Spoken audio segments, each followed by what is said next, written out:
కురుక్షేత్ర యుద్ధం 14వ రోజు రాత్రి. ఆకాశం నల్లని మబ్బులతో కప్పి మెరుపులు పిడుగుల్లా పడుతున్నాయి. ఆ రాత్రి యుద్ధరంగంలో ఒక రాక్షస సింహం దూసుకొచ్చింది. భీముని కుమారుడు ఘటోత్కచుడు. ఘటోత్కచుడి మాయాశక్తులు శత్రు సైన్యాన్ని కలవరపరిచాయి. ఆయన ఎప్పుడో గగనంలో, ఎప్పుడో నేలలో, ఎప్పుడో శత్రువుల వెనుక కనిపించాడు. అతని బాణాలు అగ్నిజ్వాలల్లా దహించాయి. రథాలు విరిగిపోయాయి. గజాలు, అశ్వాలు నేలకొరిగాయి. దుర్యోధన సైన్యం భయంతో వెనుకడుగు వేసింది. ద్రోణుడు, కృపాచార్యుడు, అశ్వత్థామ ఎవ్వరూ ఆగలేకపోయారు. చివరికి కర్ణుడి వరకు విషయం చేరింది. కర్ణుడి వద్ద ఇంద్రుని శక్తి అనే దివ్యాస్త్రముంది. అది ఒక్కసారే వాడగలిగేది. కర్ణుడు దానిని అర్జునుని సంహారం కోసం దాచుకున్నాడు. కాని ఘటోత్కచుడి దాడులు యుద్ధాన్ని పాండవుల వైపు మలుస్తున్నాయి.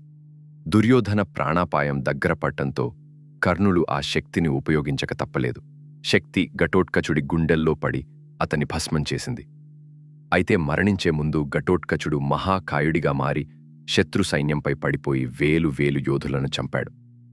పాండవ శిబిరంలో భీముడు కన్నీటితో నవ్వుతూ అన్నాడు, "నా కుమారుడు ప్రాణం పోయినా యుద్ధం గెలిపించాడు."